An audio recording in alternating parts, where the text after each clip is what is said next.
On a sunny autumn morning in a large city, the air was light, and the bustling routine of the streets was already starting to pulse. In a modest neighborhood of this metropolis, where houses showed clear signs of time and the daily struggle of its residents, lived Daniel, a 12-year-old boy whose life was shaped not only by poverty, but also by the rich heritage of values his parents instilled in him. Daniel and his family lived in a small house with peeling walls and a garden that, although small, was lovingly cared for. His father worked as a mechanic in a nearby shop, while his mother picked up odd jobs as a seamstress. Despite financial hardships, there was an atmosphere of love and support that filled every corner of the home. That morning, as Daniel prepared for another school day, his mother helped him pack his books into his backpack. She looked at him with a mix of pride and concern, gently reminding him, "Daniel, always remember to treat others with respect, no matter the situation. That's what makes you who you are." Daniel smiled, nodding his head, and bid farewell with a tight hug. He knew that his education was his passport to a better future and was determined not to let his parents down. With his backpack on his shoulders and unwavering determination, he walked to the bus stop. The bus was particularly crowded that morning. People crowded together trying to find a comfortable space where they could balance themselves during the ride. Daniel, accustomed to the routine, found a little corner near the door. Then, an unexpected incident occurred, starting a series of events that would change his life. An elderly woman, trying to hold on as the bus made a sharp turn, accidentally pushed a young woman standing beside her. The woman, who was holding a stack of papers and her phone, dropped everything on the floor. Annoyed, she turned to the elderly woman and began to scold her sharply. "You can't just push people like that. Look what you did to my things," exclaimed the woman, clearly frustrated.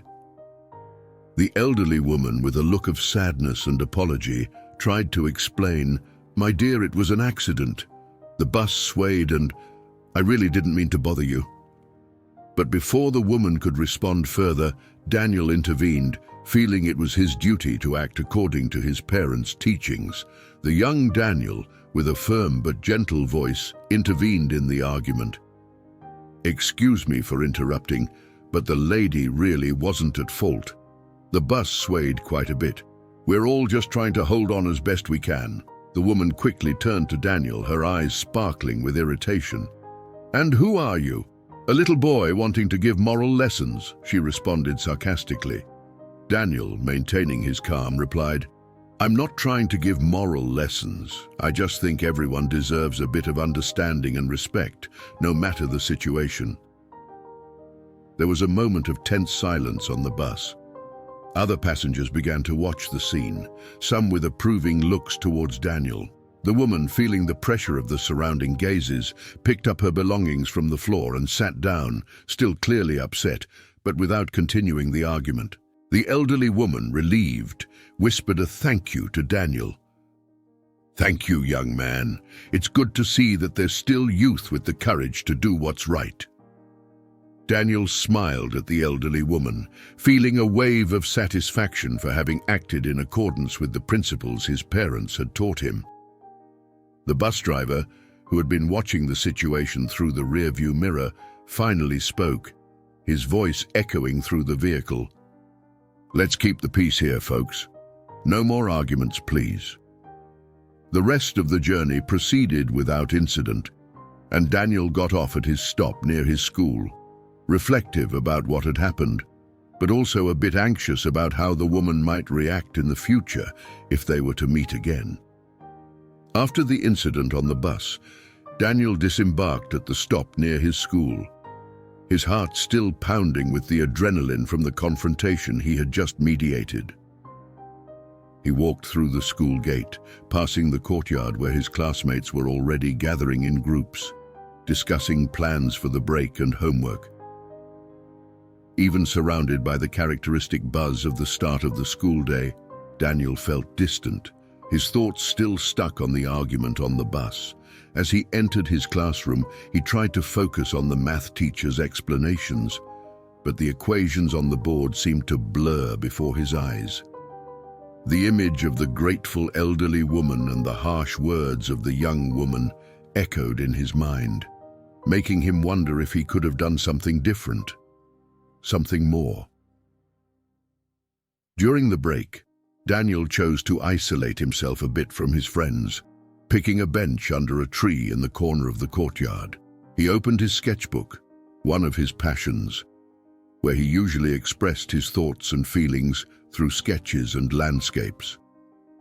As he doodled, his slightly older friend Jack approached, noticing Daniel's more serious and contemplative expression.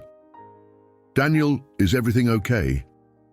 You seem a bit off today," Jack commented, sitting down next to him with a concerned look. "Yeah, just something happened on the bus today. I had to step in during an argument. It was kind of intense," Daniel explained, not going into too much detail, still processing his own feelings about it. Jack nodded, giving Daniel a light pat on the back. "You always try to do what's right, man. If you need to talk about it, I'm here." Daniel thanked him with a weak smile, feeling a bit better for having someone he could rely on. The two spent the rest of the break talking about other topics, which helped Daniel relax and distract himself from earlier concerns. When school ended, Daniel still felt the weight of the day, but was determined not to let it deeply shake him. As he walked home, he reflected on the importance of standing firm in his values, even when confronted with difficult situations. He knew his parents would be proud of his attitude, and this gave him new energy. When Daniel arrived home that afternoon, he found his parents in the kitchen, where his mum was preparing dinner and his dad was fixing one of the chairs at the table. The aroma of homemade food and the soft sound of the radio created a welcoming atmosphere, a true island of peace amidst the city's chaos outside. "Hi, Mum, hi, Dad," said Daniel, dropping his backpack to the floor with a sigh. His mother turned around, a smile on her face upon seeing her son. "Hi, dear. How was school today?" She always asked this question, but that day, Daniel's response carried more weight than usual. "It was interesting," Daniel began hesitantly. "Something happened on the bus today that made me think a lot." His father, always attentive, put the tool aside and approached. "What happened, son? Is everything okay?" Daniel then began to tell everything in detail, how the elderly woman was accidentally pushed and how the younger woman started arguing with her. He described how he felt the need to do something and how he intervened, trying to calm the situation. I just felt I needed to help. The lady was so scared, and it didn't seem fair for her to be treated that way just because the bus jerked," Daniel explained, recalling the fear on the elderly woman's face. His mother placed her hand over his, her eyes shining with pride. "Daniel, you did the right thing. You acted with courage and empathy. That shows the good heart you have and the values we've tried to teach you," his father agreed with a proud smile.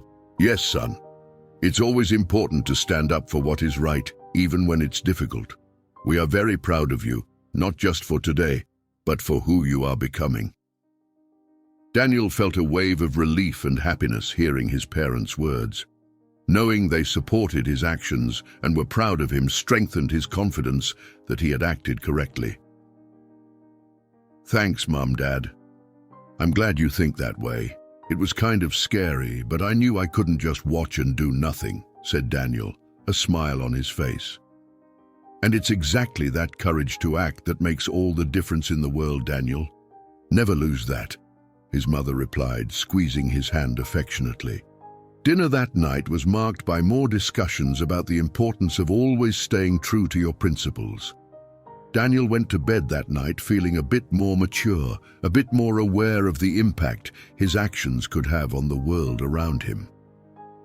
The morning after the bus incident, Daniel woke up with a new perspective on small actions and their potential impact. After breakfast, Daniel said goodbye to his parents and left to catch the bus to school. The walk to the bus stop, which usually seemed routine to him, now felt charged with possibilities. He was attentive to the faces around him, wondering about the stories of each person he passed. Upon boarding the bus, Daniel noticed that the atmosphere inside the vehicle was calmer than the day before. He found a place to sit and looked out the window, thoughtful during the ride. Upon arriving at school, the morning routine was interrupted by an unusual scene.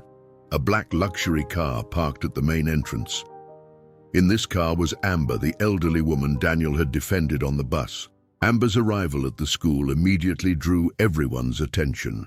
The car that dropped her off at the school's entrance stood out noticeably in the modest neighborhood setting. She stepped out of the car with a confident posture and an elegance that reflected her influential position in local politics. Dressed impeccably in a navy blue dress, Amber walked towards the school principal. Daniel watched from a distance, surprised and a bit anxious. He didn't yet know that Amber was an important figure in local politics and was at the school for a scheduled visit, which coincidentally occurred after the bus incident. The principal, Mr. Williams, greeted her warmly with a firm handshake. "It's an honor to have you at our school, Mrs. Taylor. The students are very excited about your visit." "The pleasure is mine, Mr. Williams. I'm looking forward to speaking with the youth and sharing a bit about the importance of being active citizens," Amber replied with a welcoming smile. Before the lecture, Amber insisted on taking a brief tour of the school. Mr. Williams guided her through the hallways, showing her the facilities while explaining the various educational programs offered. Amber showed genuine interest, asking questions about the curriculum and how the school dealt with the social and economic challenges faced by the local community. During the tour, Amber stopped in a few classrooms, greeting the teachers and waving to the students who looked on curiously. In one class, she paused briefly to observe a science lesson, where the students were engaged in a hands-on experiment. "It's wonderful to see the young people so engaged in learning," Amber commented, clearly impressed. "Education is the foundation for a promising future, and it is essential to provide all possible opportunities for these bright young minds." After visiting the classrooms, they headed to the auditorium where the lecture would take place. The students had already gathered, whispering among themselves in anticipation. Amber was introduced by the principal, who briefly highlighted her career and her commitment to the development of the city, especially in promoting policies that favored youth and education. Amber walked onto the stage with an aura of calm authority, ready to share her experiences and insights, not just as a politician, but also as a citizen who deeply values the impact that each individual can have on society. The auditorium fell completely silent, all eyes fixed on her, eager to hear what she had to say. During her presentation, Amber spoke about the importance of active citizenship and community involvement. Without revealing her identity as the elderly woman from the bus, she began to recount a recent story about a young man who had defended an elderly woman on a bus, using it as an example of character and moral action in real life. Daniel's heart raced as he heard his own story being narrated as an example of virtue. After the speech, he approached Amber timidly, who was conversing with some interested teachers and students. "Excuse me for interrupting, ma'am," Daniel began. "I'm the student from the bus who defended you." Amber looked at him with a mix of surprise and joy. "Oh, my young man, what a pleasure to see you here. I hadn't realized you were a student at this school. I want to thank you deeply for your courage and kindness." She continued, now lowering her voice so that only Daniel could hear. "Your action did not go unnoticed, and I am here not only to talk about citizenship, but also to recognize exemplary behaviors like yours." After Amber's inspiring lecture, As the students began to disperse and discuss the ideas presented, the principal, Mr. Williams, approached Daniel, who was still near Amber, clearly impressed by the situation. The principal placed a friendly hand on Daniel's shoulder and, with a smile of evident pride, began to speak. "Daniel, I want to personally congratulate you. Mrs. Taylor told us about the incident on the bus. It's very gratifying to see one of our students acting with such integrity and courage." "Thank you, Mr. Williams. I just did what I thought was right at the time," Daniel replied with a smile. "And that is exactly what makes us proud. Acting correctly under pressure is not easy, and you demonstrated great character. That sets an example for everyone here at school," added the principal. This brief dialogue not only strengthened Daniel's bond with the authority figures of his school, but also reinforced his self-confidence and determination to continue acting with integrity. As Daniel concluded his dialogue with the principal, Mr. Williams, and received words of encouragement and admiration, Amber finished her conversations with some teachers. She discussed ways to integrate more civic activities into the school curriculum, something she considered essential for the development of young leaders. The secretary listened attentively, her expression reflecting a mix of surprise and regret. She knew her behavior had been inappropriate and that she was now facing the consequences of her actions. I'm very sorry, Mr. Williams. It was a stressful moment, and I reacted poorly. I know that's no excuse. I'll make sure it doesn't happen again," she said, clearly shaken and committed to changing her attitude. Mr. Williams nodded, acknowledging her sincere response. "I appreciate your honesty and your willingness to improve. It's important that we learn from our mistakes and grow from them. I'll consider this a lesson learned, but be aware that we expect exemplary behavior from everyone here." He continued, "We'll regard this conversation as a formal warning. I hope that such situations do not recur. Our school prides itself on being a community that values respect and empathy, and each of us plays a crucial role in maintaining that standard." The secretary agreed, grateful for the opportunity to correct her mistake without more severe consequences. She committed to reflecting on her actions and ensuring that her future conduct would be more aligned with the school's values. After the conversation, she returned to her post, thoughtful about the director's words and determined to show that she had understood the lesson. The director, for his part, was pleased to have handled the matter fairly and educationally, reinforcing the school's values and promoting a positive and respectful environment. This situation highlighted for the entire school community the importance of maintaining dignity and respect in all interactions, reminding everyone that behavior outside of school is as important as it is inside. The director's response and the secretary's willingness to change showed that, even in adverse situations, there is always room for learning and improvement. The secretary listened, understanding the gravity of the situation and the possible consequences of her actions. "I would like you to reflect on what happened and think about how we can ensure together that this does not happen again. I hope this incident serves as an important learning experience," Mr. Williams concluded. At the end of the day, after the secretary left the office, the director reflected on the events, considering the best way to use this situation as a life lesson for the entire school community. Back at his home, Daniel silently pondered the recent events, reflecting on how a simple act of courage and integrity had triggered significant changes around him. He recognized the weight of his actions, realizing that even small gestures can have large and unexpected impacts.